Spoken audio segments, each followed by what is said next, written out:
Dia akan membuahi bunga-bunga yang ada di situ dan itu menjaga diversitas. Itu bisa membuat gula Jawa itu menjadi kristal.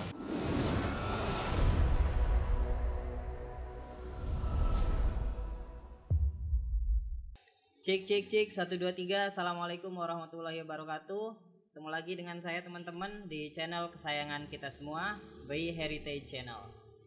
Kali ini kita kedatangan tamu, atau lebih tepatnya bertamu begitu, bertamu ke salah satu kafe yang punya produk unggulan kopi di Kota Serang tepatnya.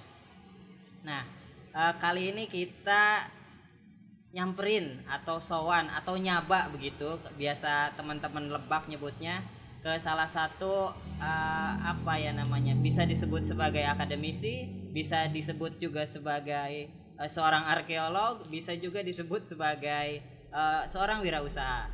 Tapi pada kesempatan kali ini saya pengen ngulik sedikit pengalaman beliau di dunia kewirausahaan. Beliau Dr. Ali Fadilah, setahu saya adalah salah satu pendiri Banten Heritage, sebuah LSM yang bergerak di bidang kebudayaan dan peradaban. Kemudian saat ini beliau juga sebagai dosen di Universitas Sultan Ageng Tirtayasa, tepatnya di FKIP, dan juga mengampu mata kuliah kewirausahaan. Langsung aja kali ya kita sapa dulu beliau. Halo Pak Ali. Halo, Assalamualaikum. Waalaikumsalam. Apa kabar Pak? Baik, alhamdulillah. Sehat Pak ya? Masih tetap semangat di tengah situasi pandemi yang kayaknya belum akan berakhir dalam waktu dekat. Ya, ini tantangan dan ujian sekaligus, dimana kita harus lulus semuanya.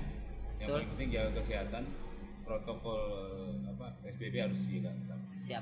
Teman-teman juga jangan lupa ya untuk selalu mengikuti protokol kesehatan, apalagi belakangan sudah ada himbauan dari Gubernur Banten untuk kita bisa menjalankan pola hidup yang sehat.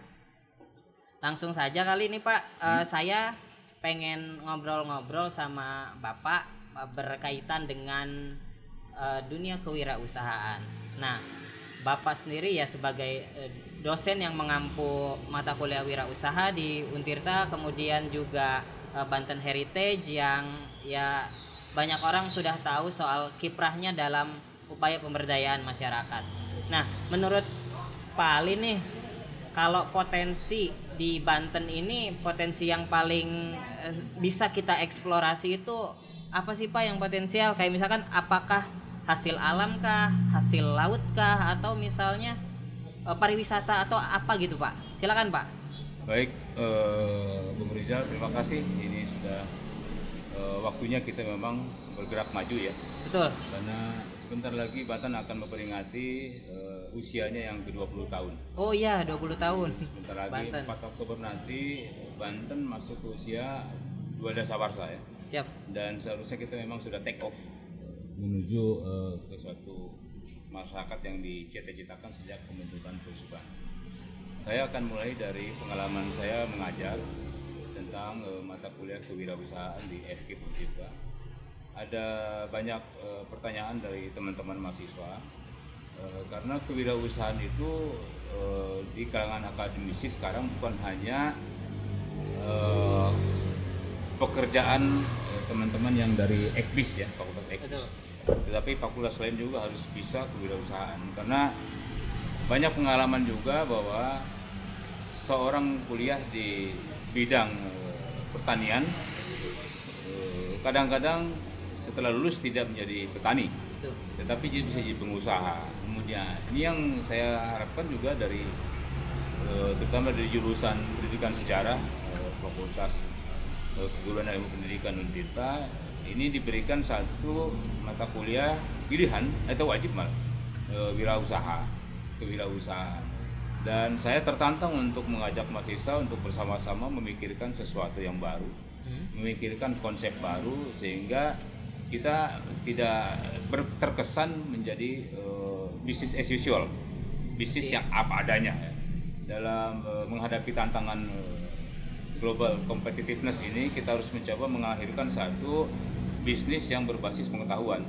Jadi itu sudah umum diketahui oleh kalangan teknokrat, akademisi perlunya pendekatan knowledge based economy.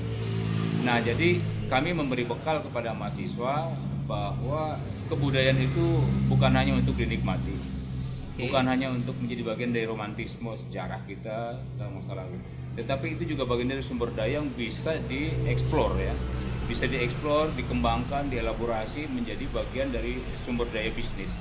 Dan saya menekankan pada mahasiswa bahwa ada banyak kekurangan pengetahuan kita tentang sumber daya alam yang ada di kita.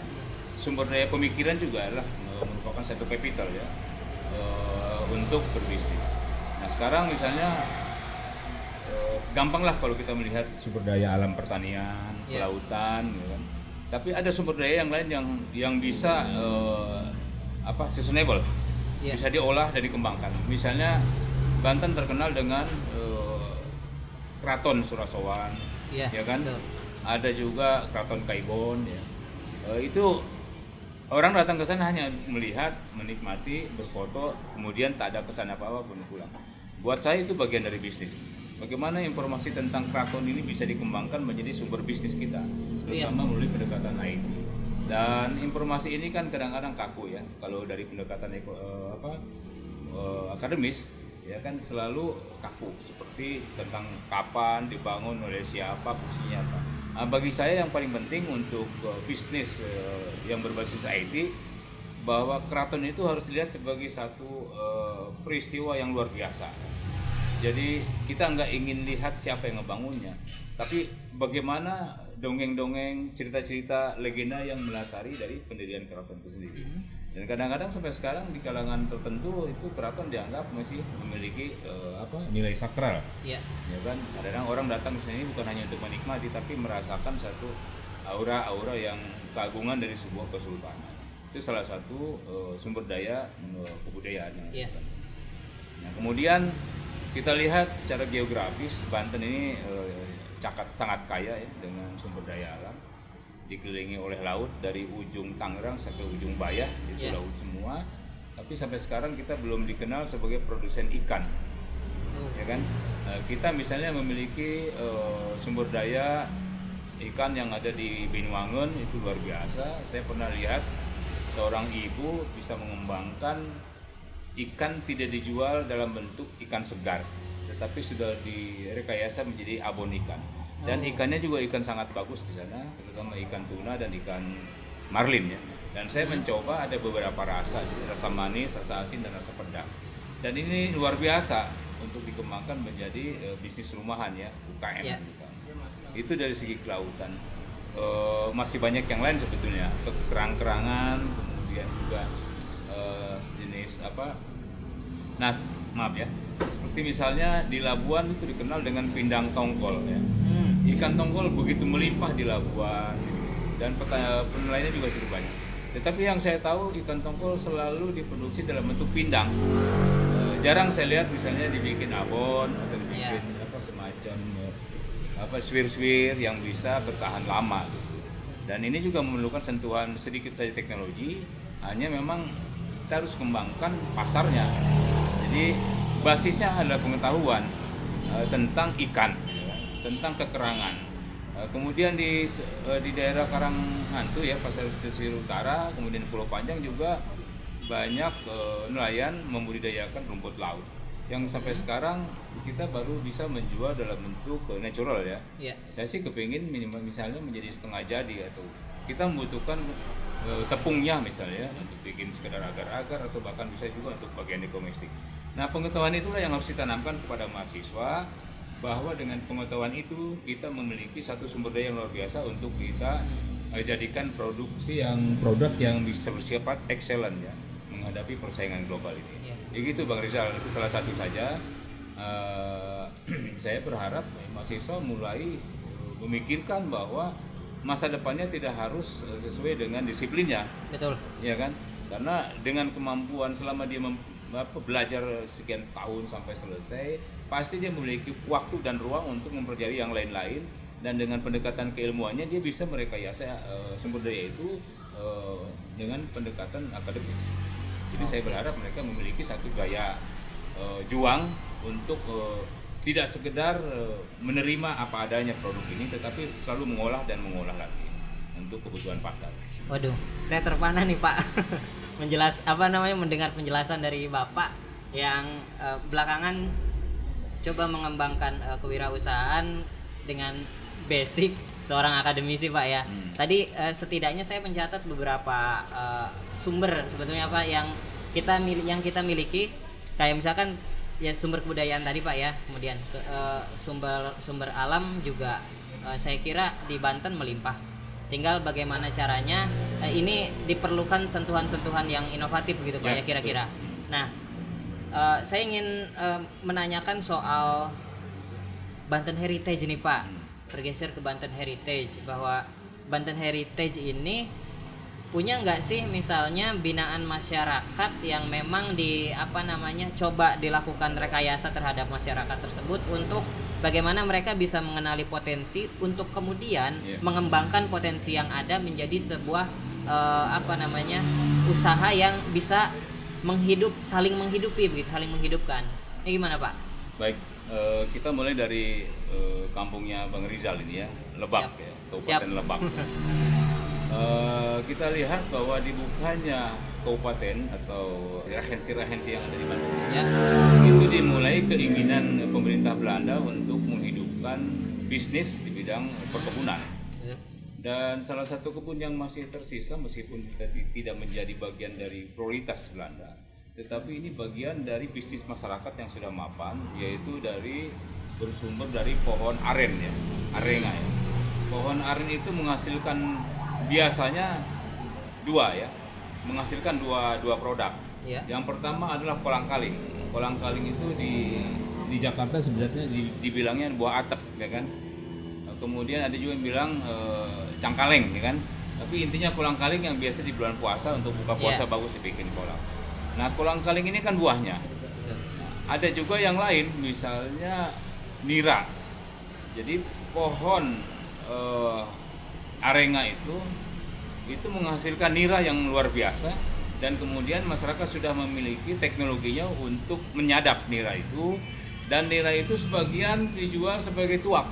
Banyak dulu di Jakarta itu orang jualan tuak pakai bambu ya, dikasih es, dan emang rasanya segar ya, dingin, dan masih apalagi suasana Jakarta.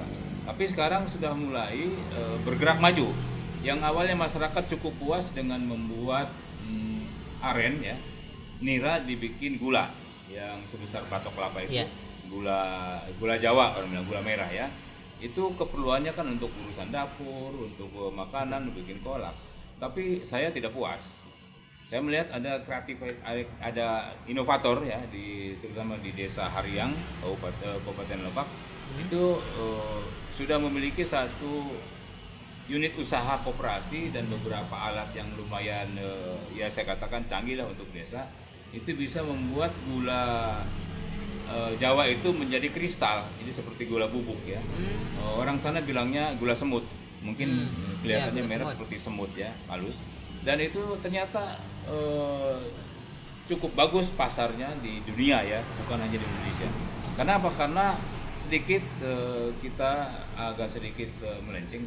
Mungkin juga disebabkan oleh gula merah itu banyak mengandung vitamin, kemudian mengandung mineral, dan tidak terlalu tinggi kolesterolnya. Jadi itu yang paling penting dari gula merah kristal. Dan alhamdulillah Banten Heritage sudah masuk, mereka yang membantu masyarakat di sekitar Cilobrang, kemudian di Kabupaten Lebak lainnya, itu sudah mengkampanyekan pentingnya mengolah gula batok, gula merah menjadi gula semut, dibikin kristal dan langsung dalam bentuk kemasan saset ya, biasanya untuk disimpan di rumah, di dapur, di ruang tamu, atau di kafe-kafe, dan itu lumayan efektif ya. Mudah-mudahan kawan kita yang dari Banten Heritage itu memiliki satu basis pasar yang bagus untuk mengembangkan ekonominya produk itu. Dan saya dengar juga itu sudah masuk ke beberapa retail ya, untuk memasarkan dari gula-gula semut. Dan ini juga memerlukan satu pemahaman yang penting dari masyarakat, perlunya kita lebih banyak mengkonsumsi gula merah daripada gula putih yang industri. Dan itu satu. Yang kedua, potensi Banten memiliki potensi hutannya ternyata masih banyak memiliki apa namanya itu lebah ya. Ada 3 lebah yang sedang dikembangkan di Banten ini. Yang pertama adalah odeng, yang disebut odeng dalam bahasa lokal itu Apis dorsata. Apis dorsata itu tidak bisa dipelihara, dia tumbuh di Taman Nasional Ujung Kulon. Dan ada koperasi yang kita bantu, dibantu untuk mengembangkan madu itu. Karena madu odeng itu kan di luar, tergantung di pohon. Ketika kita panen itu banyak mengandung air. Dan prinsipnya adalah bagaimana kadar air dalam madu itu dikurangi sehingga tidak terlalu encer dan tidak mudah alkoholisasi, terjadi apa namanya itu fermentasi dan sering-sering meletup ya kan. Dan kalau sudah kadarnya dikurangi itu pasti akan bagus untuk madunya, tahan lama. Yang ketiga, jenis yang kedua adalah Trigona spesies ya. Itu juga sedang dikembangkan karena Trigona itu sedikit mengandung glukosa, tapi sukrosanya yang banyak. Dan itu bagus sekali untuk untuk kesehatan ya, untuk minuman kesehatan dan mudah dipelihara di depan rumah, di halaman rumah. Dan juga itu memungkinkan masyarakat untuk menanam buah-buahan, bunga-bungaan sebagai pakan dari yang disebut tewel kalau di sini ya. Kalau bahasa Jawa itu lanceng ya. Kemudian yang ketiga adalah Apis cerana. Itu dikembangkan juga oleh teman dari kita dari Banten Heritage di daerah Cingagoler. Yang terkenal dengan madu Cingagoler ya, kita bantu, dan masyarakat itu ternyata sudah biasa memelihara kemudian membudidayakan Apis cerana itu menjadi madu yang bagus, dan itu bisa dipelihara di pinggir-pinggir di halaman rumah, depan rumah, dan tuh sekali panen lumayan ya, bisa dapat 1 botol ya. Dan saya suka karena apa? Karena madu itu yang alami itu bergantung pada pohon apa yang ada di situ ya.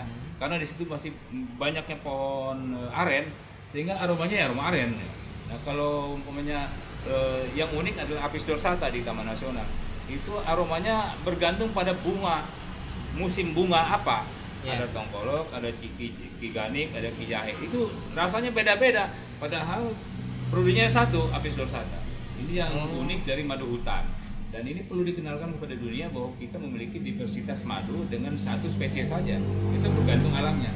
Karena itu ini akan memiliki feedback kepada masyarakat agar jangan rusak hutan kita, karena ada kehidupan yang lain, ada makhluk lain yang perlu kita lindungi. Karena selama masih ada lebah itu, dia akan membuahi bunga-bunga yang ada di situ, dan itu menjaga diversitas, biodiversitas dari Taman Nasional itu. Gini. Dan terakhir pada peringatan 15 tahun Banten Heritage, kita mengadakan ulang tahun dan kami memperkenalkan ada potensi lain, yaitu kopi. Kopi ya. Jadi saya melihat ini sedang tumbuh luar biasa kafe-kafe di Indonesia ini, dan di Banten juga tidak ketinggalan. Masih jarang kafe, teman-teman kita di kafe memiliki atau memperkenalkan kafe lokal ya. Memang kafe lokal itu kebanyakan robusta. Ada beberapa tempat, 1 tempat untuk mulai dengan Arabica. Dan saya ingin memperkenalkan bahwa robusta ini adalah alami, merupakan warisan zaman kolonial dulu, dan kita mencoba hunting dan menemukan masih banyak pohon kebun-kebun kopi, tapi agak riskan juga disebut kebun ya. Saya lebih suka menyebutnya hutan kopi. Artinya apa? Mereka jadi sendiri, dibiarkan sendiri, begitu panen diambil, panennya pun tidak dipilih. Jadi yang hijau, yang masih mentah diambil semua, dan itu yang membuat kopi tidak enak. Kami mencoba untuk mengadvokasi, jangan tebang, jangan pilih semua, jangan diambil semua buahnya. Pilih yang merahnya saja. Nanti beberapa hari kemudian akan yang hijau, yang kuning akan menjadi merah, itu diambil. Dan kenyataannya yang merah itu adalah yang terbaik dari robusta. Kita menuju ke fine robusta. Dan kita gabungkan antara produk pertanian dan produk budaya. Ya kan, kita punya cerita tentang Max Havelaar yang dikarang oleh Multatuli ya, dan itu sangat termasyhur sebagai karya satir dari seorang Belanda. Dan saya mencoba menghubungkan antara sejarah dengan kopi, dan kita alhamdulillah animo masyarakat Lebak sangat tinggi terhadap kopi yang kita racik menjadi kopi yang kita sebut khas Lebak ya, Max Havelaar. Nah, ini contohnya ya, misalnya. Dan mereka senang sekali, bangga dengan menggunakan sastra ini menjadi minuman yang lezat. Ya. Kemudian yang dari Serang ada, karena Keraton Surasolan terkenal, kita juga bikin macam varian khusus kopi, ini Surasolan. Nanti antara kopi Surasawan dengan kopi Maksobar itu pasti beda. Ini kawan-kawan Banten Heritage luar biasa bisa menginisiasi ini sejak tahun 2017 kalau enggak.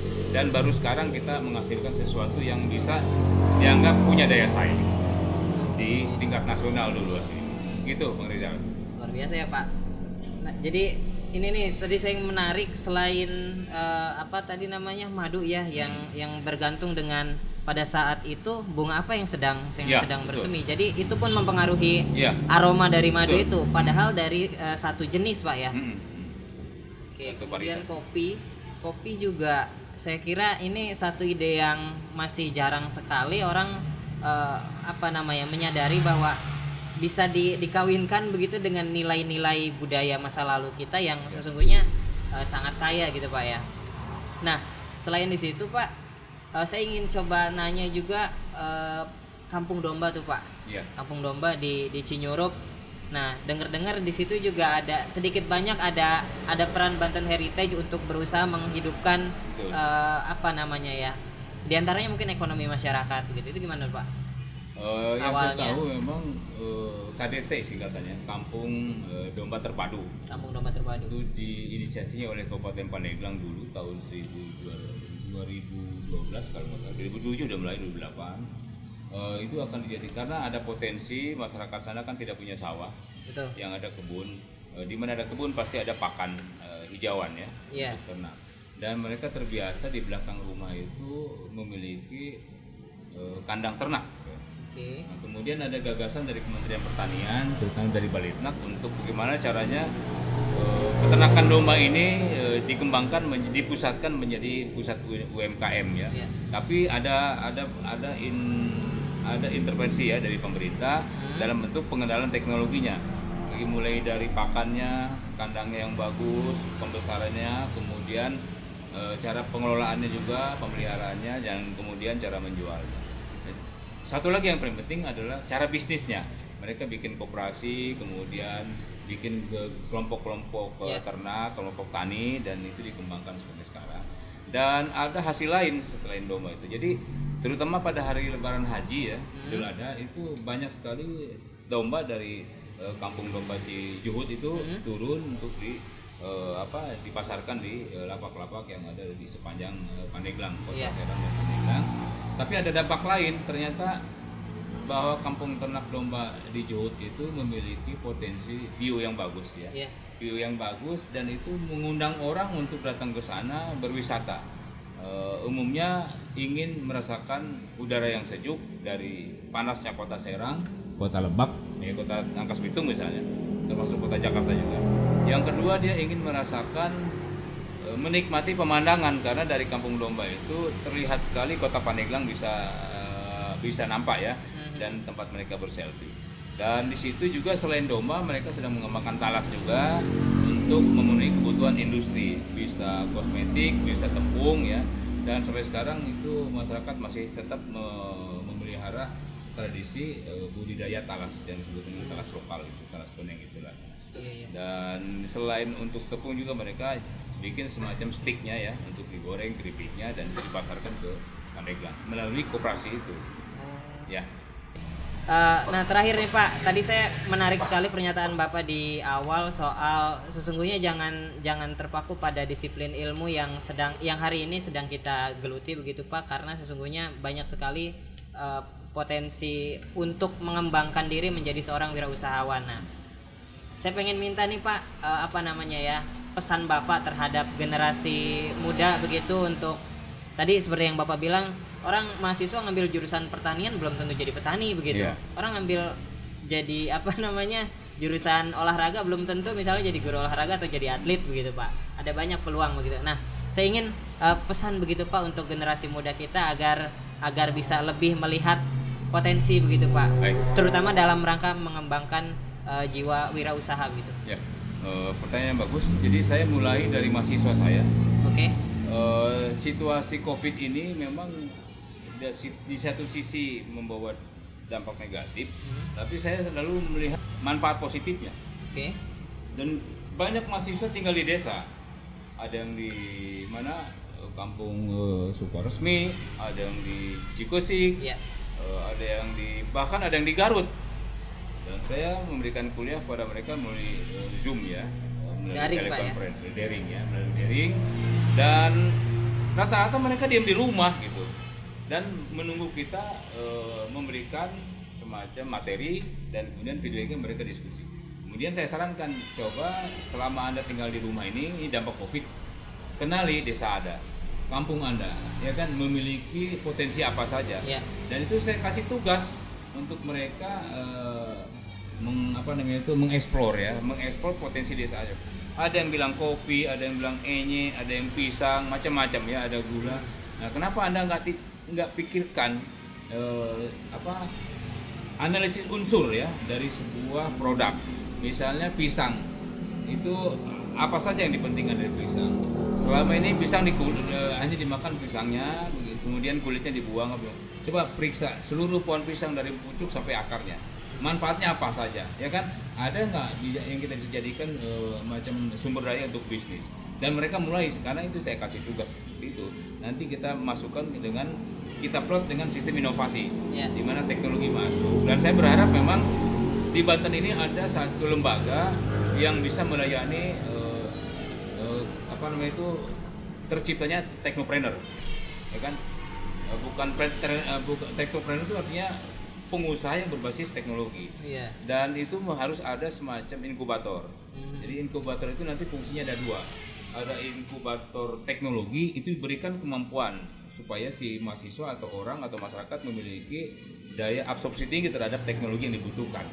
Yang kedua, kalau dia sudah bisa mengetahui teknik-teknik menyerap ilmu dan teknologinya untuk mengembangkan produk seperti kopi, ya kan, kemudian tadi gula kaung, kemudian dan lain-lainnya, baru ada dia masuk ke inkubator bisnisnya. Jadi setelah tahu teknologinya, tekniknya, dia juga harus tahu bisnisnya, mengenal bisnis. Jadi dia tahu mulai dari menanam sampai panen dibutuhkan berapa duit untuk kapital untuk modal yang dia gunakan. Kemudian di pasarnya kemana? Bagaimana cara memasarkannya, mengolahnya, mengemasnya, kemudian nge-brandingnya sampai bikin merek seperti ini. Ya kan, mereka kadang-kadang tidak tahu harus izin kemana, perindustrian kah, kementerian ini, kementerian itu. Kemudian dia harus ada uji material, analisis unsur. Kopi ini mengandung apa misalnya selain pahit? Ternyata ada vitamin di dalamnya, ada kalori di dalamnya, ya kan?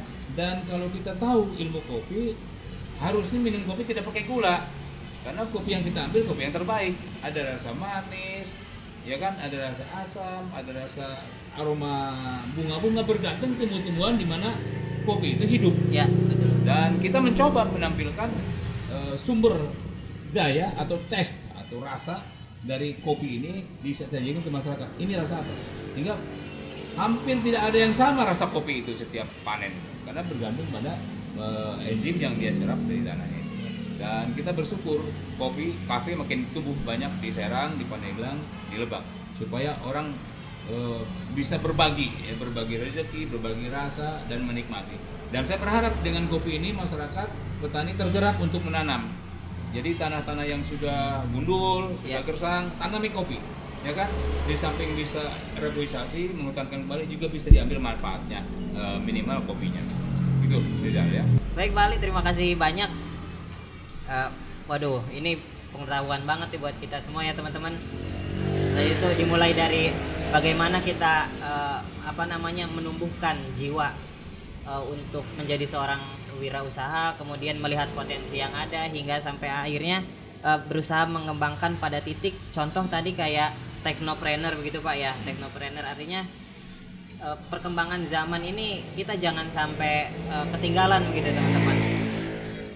Itu tadi perbincangan ringan kita dengan Pak Dr. Ali Fadilah, seorang dosen di Universitas Sultan Ageng Tirtayasa yang juga mengampu mata kuliah kewirausahaan dan salah satu pendiri Banten Heritage begitu.